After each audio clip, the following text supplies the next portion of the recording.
আসসালামু আলাইকুম, how are you everyone, welcome back to my channel. আজকের পর্বে আরও একটি নতুন রেসিপি দেখার জন্য সবাইকে অনেক অনেক শুভেচ্ছা জানিয়ে রেসিপিটি শুরু করছি। তাহলে বন্ধুরা, ভিডিওটা স্কিপ না করে একটা লাইক দিয়ে কন্টিনিউ করুন, তাহলে নতুন রাঁধুনি যারা আছেন ভিডিওটি দেখে শিখে নিতে পারবেন আমি কোন পদ্ধতিতে ভাজি করি। আমি শিম, গাজর এবং বাঁধাকপি একসাথে দিয়ে ভাজিটা করব।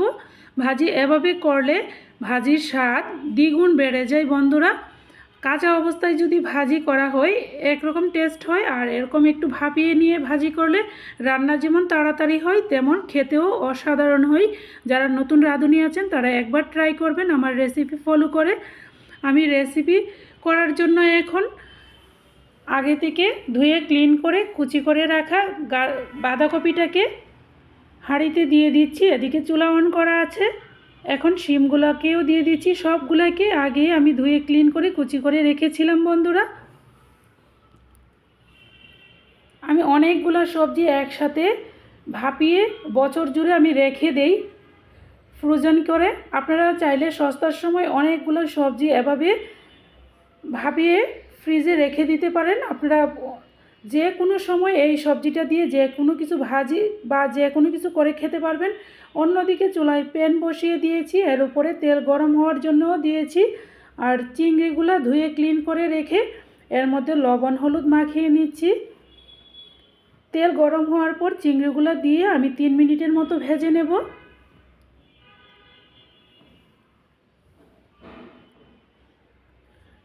আমার চিংড়ি ভাজা হয়ে গিয়েছে বন্ধুরা। অফ ক্যামেরায় 3 মিনিটের মতো ভেজেছিলাম। চিংড়ি দিয়ে ভাজি করলে খুবই টেস্ট হয় যে কোনো ভাজি। এটা কিন্তু আপনারা চাইলে চিকেন দিয়েও করতে পারেন। এখন আমি 5টা কাঁচামরিচ দিয়ে দিচ্ছি, এর উপরে হাফ কেজির মতো গাজরও দিয়ে দিচ্ছি। আমি এখানে অর্ধেকটা ভাজি করব, অর্ধেকটাকে ঠান্ডা করে পাইপিং ব্যাগে রেখে ফ্রিজে ফ্রোজেন করব। আপনারা চাইলে এভাবে বছর জুড়ে ফ্রোজেন করতে পারেন। আমি কিন্তু সস্তার সময় যে কোনো সবজি কিনে অনেক দিন যাবৎ ফ্রোজেন করি। অন্যদিকে আমি আগে থেকে চিংড়ি ভেজে রাখা তেলের উপরে এখানে বড় সাইজের 2টা পেঁয়াজ কুচিয়ে দিয়েছি। পেঁয়াজটা হালকা ব্রাউন হওয়ার পরে এর উপরে আমি বড় সাইজের 2টা আলু কুচি করা দিয়েছি। দিয়ে নেড়ে ছেড়ে এর উপরে আগে থেকে হাঁড়িতে ভাপানো যে সবজিগুলো ছিল এখান থেকে অর্ধেকটা সবজি আমি এখানে দিয়ে দেব আর পেঁয়াজ এবং আলুর উপরে, আর বাকিটুকু আমি ফ্রোজেন করব। আগেই বলেছি আমি এভাবে অনেক ধরনের সবজি ফ্রোজেন করে রেখে দিই। আপনারা যদি ওই ফ্রোজেন সবজিগুলো কিভাবে রাখি দেখতে চাইলে আমাকে কমেন্ট সেকশনে কমেন্ট করে জানাতে পারেন। সারা বছর সবজির দাম কিন্তু অনেক থাকে।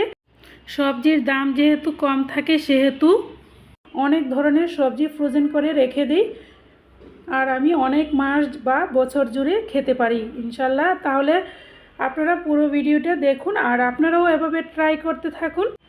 এখন আমি সবগুলোকে একসাথে ভালো করে নেড়েচেড়ে মিশিয়ে নিচ্ছি।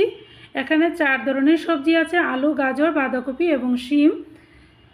এখানে হাফ চা চামচ কালো গোলমরিচের গুঁড়া দিয়ে আবারও নেড়েচেড়ে মিশিয়ে নেব। এর উপরে আগে থেকে ভেজে রাখা চিংড়িটাও দিয়ে দিচ্ছি। দিয়ে আবারও ভালো করে নেড়েচেড়ে মিশিয়ে নেব।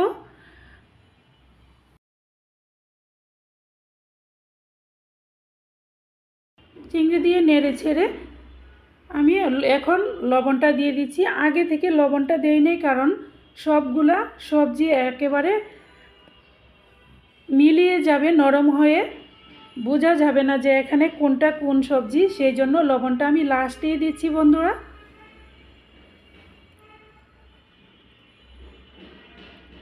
আমার সবজি কিন্তু অলরেডি হয়ে গিয়েছে, যেহেতু ভাপানো ছিল আগে থেকে সেহেতু আমার সবজিটা হতে বেশি সময় লাগে নাই। শুধু নেড়ে ছেড়ে মিক্সড করে নিয়েছি আর সবজি হয়ে গিয়েছে। আলুটা সেদ্ধ হলেই হয়ে যাবে, যেহেতু আলুটা কাঁচা ছিল। এখন ধনিয়া পাতা আমি পরিমাণ মতো দিয়েছি, আপনারা আপনাদের মতো করে দিয়ে সবজিটাকে নামিয়ে নিলেই হয়ে যাবে। ধনিয়া পাতা দেওয়ার পর বেশিক্ষণ রান্না করতে হয় না। আর এতক্ষণ ধরে কষ্ট করে ধৈর্য সহকারে আমার ভিডিওটি দেখার জন্য আপনাদের অসংখ্য অসংখ্য ধন্যবাদ। আমার মন থেকে দোয়া ও ভালোবাসা। আর আমার এরকম ইজি রেসিপি দেখার জন্য আমার চ্যানেলটাতে একবার ভিজিট করে আসতে পারেন। আর যারা এতক্ষণ কষ্ট করে আমার ভিডিওটি দেখেছেন, আর একটু কষ্ট করে আমি বলবো লাইক, কমেন্ট, শেয়ার এবং সাবস্ক্রাইব করে পাশে থাকা বেল আইকনটি অন করে রাখবেন। আর ফেসবুক পেজ থেকে দেখে থাকলে আমার ফেসবুক পেজ চ্যানেলের অ্যাবাউট সেকশনে দেওয়া আছে, আপনারা চাইলে ফেসবুক পেজে একটা ফলো দিয়ে আসতে পারেন। তাহলে এখন পর্যন্তই, আল্লাহ হাফেজ।